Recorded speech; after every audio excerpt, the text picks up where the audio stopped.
जय आदिवासी, जय वेंकटेश। पहुंचाएंगे ऐसी आशा और विश्वास के साथ मेरी बात को समाप्त करता हूँ। पुनः आप सबको यहाँ पर छोटी सी कि माहू तो है जोधा भी लड़ात बासिया नावाड़ा पाना सुटे कि माहू तो है जोधा भी लड़ा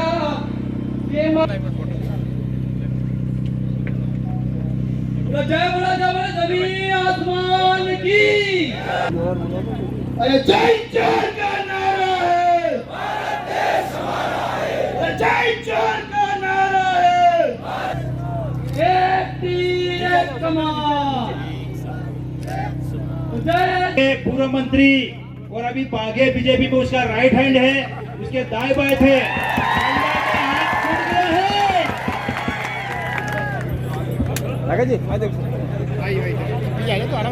गलत। जब तक जोड़ेंगे नहीं तब तक छोड़ेंगे नहीं। मायने रोटी है वो सारे भारत आदिवासी पार्टी के सदस्य है, आपको कहीं जाने की जरूरत नहीं है। बहुत बहुत धन्यवाद। भी छोड़ करके आए हैं महिपाल जी पारगी, बीजेपी छोड़ करके आए हैं राय सिंह जी पारगी चिगली। टाटा मामा को नमन करना चाहूंगा। इस पूरे इलाके में अगर बस्ती के क्षेत्र में बात करें और महापुरुषों के जो विचार थे उन विचारों को जन तक पहुंचाने के लिए उन्होंने जो संघर्ष किया उन्हीं विचारों को आगे बढ़ाने का काम मैं और मेरी भारतीय आदिवासी पार्टी करेगी। करूंगा कि जिस भावना से आपने मेरा सिलेक्शन किया है उसी भावना से मेरा इलेक्शन भी करोगे, ये मुझे उम्मीद है आप सबसे। बांसवाड़े की जो जनता है उस जनता की भावना थी कि ये व्यक्ति हमारे इस क्षेत्र का आदिवासी समुदाय के हक अधिकार की बात को लेके, एसटी समुदाय के हक अधिकार की बात को लेके, माइनॉरिटी समुदाय के हक अधिकार की बात को लेके आपने विचार किया और आपके विचारों से हमारे पार्टी की जो सिलेक्शन प्रणाली है, इस भारत आदिवासी पार्टी में हाईकमान नहीं होता है और इस पार्टी में हाईकमान आम जनता, आम कार्यकर्ता होती है। और ये हमारा जो देश एक लोकतांत्रिक देश है और उस लोकतांत्रिक देश में विचारों के आधार पे जनता इन पार्टियों को मत देती है, उन नेताओं को मत देती है और विधानसभा लोकसभा में भेजती है। आज मुझे भी 84 की जनता ने दूसरी बार विधायक बनाया और वो भी राजस्थान की 200 विधानसभा के अंदर। उस दौरान 199 विधानसभा में एक साथ चुनाव हुआ था। इसमें परसेंटेज के मामले में सबसे अधिक मतदान 84 की जनता ने मुझे बहुमत देकर जिताया था।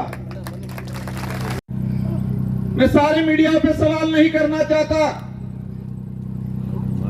लेकिन कुछ मीडिया वाले ऐसे लोग हैं जो देश की सच्चाई को छुपा रहे हैं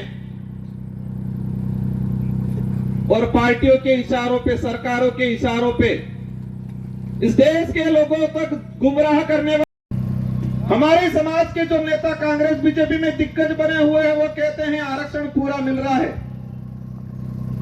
कोई कहता है आरक्षण की जरूरत नहीं है, कोई कहता है कि आरक्षण मिलना था मिल गया और फालतू गुमराह कर रहे हैं। हमारे क्षेत्र की जनता विचार करती है, हम कहते हैं आरक्षण मिलना चाहिए, वो कहते हैं आरक्षण मिल गया, कोई कहता है आरक्षण पूरा मिल रहा है और हमारे क्षेत्र की जनता कंफ्यूज रहती है कि हकीकत क्या है। हमारा पढ़ा लिखा बेरोजगार युवा वो भी कंफ्यूज रहता है कि आरक्षण क्या है। और दुख की बात यह है कि हमारे पाठ्यक्रम में बेमतलब की चीजें, किस देश में ऐसे नेता पैदा हुए हैं जो खुद के समाज का तो भला नहीं किया, लेकिन जिस पार्टी का खाया, जिस पार्टी में पद प्राप्त किए, उच्च ओहदे पे गए, उस पार्टी के भी नहीं हुए। जिस पार्टी के अंदर गए हैं उनको कहना चाह रहा हूं कि जो व्यक्ति उनके समाज का नहीं हुआ, जो व्यक्ति उसकी पार्टी का नहीं हुआ, वो तुम्हारा कतई नहीं हो सकता है।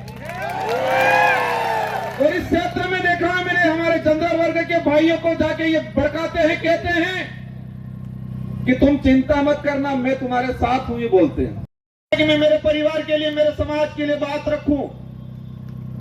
साथ ही क्षेत्र के अंदर हमारे एसटी समुदाय के भाई हैं, माइनॉरिटी समुदाय के, तो हमारे उन भाइयों को भी कहना चाहूंगा, जो खुद के समाज का नहीं हो सकता है वो आपका कभी नहीं हो सकता है। उसकी कोई भी बात होगी, कोई भी समस्या होगी, उसका निराकरण करेंगे हम लोग। और ये देख सकते हो हमारे 84 क्षेत्र के अंदर हर व्यक्ति ने हमको मत दिया, और मुझे मेरी विधानसभा में प्रचार करने की जरूरत नहीं पड़ी थी। हमारे कार्यकर्ताओं ने मोर्चा संभाल लिया था और हाईएस्ट मत राजस्थान में टॉप 2 में लाके रख दिया मुझे। आरक्षण को लेकर जो चल रहा है, कुछ लोग कहते हैं भ्रमित किया जा रहा है। देश के आरक्षित वर्ग को, युवाओं को अगर क्लियर करना चाहिए था तो संविधान के अंदर जो आरक्षण व्यवस्था रखी गई है उसको हमारे पाठ्यक्रम में लागू कर दिया होता, तो आज हर युवा को पता होता कि मेरा रिजर्वेशन संविधान के अंदर इतना है, शेड्यूल एरिया में इतना है, नॉन शेड्यूल एरिया में इतना है।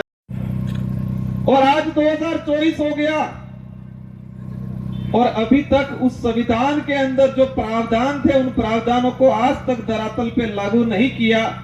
उस बात को लेके बांसवाड़ा, डूंगरपुर और पूरे देश का एसटी/एससी माइनॉरिटी समुदाय संविधान को धरातल पे लागू करो, उस बात को लेके आंदोलन कर रहा है। बड़े दुख की बात है कि संविधान बना और देश पे जो लागू हुआ, हम कहते हैं 26 जनवरी 1950 को, लेकिन मूल रूप से उसके संविधान के अंदर जो प्रावधान थे वो प्रावधान आज तक धरातल पे लागू नहीं हुए हैं। ये बात इसलिए एक्सप्लेन कर रहा हूं मैं, हर व्यक्ति को अपना हक मांगने का अधिकार है। एक बाप के अगर 4 बेटे हैं, 3 बेटों के साथ अन्याय होता है और एक बेटा ही सारी जमीन लेके खड़ा खाता है, तो क्या 3 बेटे आवाज नहीं उठाएंगे? तो इस क्षेत्र में हमारा अन्य समाज का व्यक्ति रहता है, उनसे भी कोई दुश्मनी नहीं है, उनकी भी वाजिब मांग को हम रखेंगे। लेकिन हमारा फर्ज बनता है, जिस सर्टिफिकेट लगा के हम यहाँ पर आए हैं, उस सर्टिफिकेट के आधार पे एमएलए एमपी बनते हैं, तो उस जिस समाज का सर्टिफिकेट लगाया है उस समाज के हक अधिकार के लिए अगर हम नहीं, मतलब ओपन कैटेगरी में कोई भी जा सकता है, एससी का व्यक्ति जा सकता है, एसटी का व्यक्ति जा सकता है, ये बात बोली उन लोगों ने। लेकिन आंकड़ा क्या आता है? मैं ऑल ओवर अगर बात करूं, एसटी को मिले 828, 2312 में से एसटी को मिले 828 और वो 35% पद मिले, 45% पूरा नहीं मिला। वही बात करें ओपन कैटेगरी के जो पद आए 1156 और मिले उनको मिले 1359 और प्रभावित होके गए हैं। इसका मतलब ये क्लियर है कि वो भी जुमलेबाज से कम नहीं है। हमें उनसे भी पर्सनली कोई लड़ाई नहीं है, उनके कोई जमीन का बंटवारा हमारा नहीं है, लेकिन उनको इस क्षेत्र की जनता ने बड़ा लीडर माना था। हमारे बड़े बुजुर्गों ने आशा रखी थी उनसे कि ये नेता है बड़ा, हमारे लिए, हमारे क्षेत्र के लिए कुछ अच्छा करेगा। इन आशाओं पे पानी फेरने का काम किया है। मुझे कई जगह से जानकारी मिली, बुजुर्ग लोग जो रात दिन उस आदमी के लिए, उस पार्टी के लिए घूमते थे, खुद का पैसा खर्चा करके इन लोगों ने कई जनों से दुश्मनी ले ली उस व्यक्ति की वजह से, उस पार्टी की वजह से। और आज बेचारे वो बुजुर्ग लोग रो रहे हैं। एक नारा लगाया जा रहा है 400 पार। क्या नारा लगा रहे हैं? 400 पार। अंग्रेजों और मुगलों ने इस देश को कम लूटा था, उससे भी खराब स्थिति से ये लोग इस देश। जब राजा रजवाड़ा अंग्रेजों का जो शासन चलता था, उस दौरान एक भुखमरी चलती थी। तो रॉबिन हुड पांडे के नाम से जो अमीरों को लूट के गरीबों को, जो भुखमरी से जो मर रहे थे लोग, उनको खिलाने का काम करते थे कि न खाऊंगा न खाने दूंगा। और आज जितने देश के अंदर खाने वाले लोग थे, उन सबको वो साथ में मिला के कह रहे कितना लाओ लाओ, बंटवारा करते हैं। करना है तो इस क्षेत्र में जो लोग थे, किसी भी समाज का व्यक्ति हो, एससी का हो, ओबीसी का हो, किसी भी जिस व्यक्ति ने इस क्षेत्र के लिए काम किया है। मामा बालेश्वर आदिवासी नहीं थे, लेकिन आदिवासी समाज आज उनको भगवान की तरह पूछता है, क्योंकि आदिवासी के लिए काम किया। हल्का सा बेचारा कुछ करता है, कहते हैं ईडी आ जाएगी, चुप हो जा।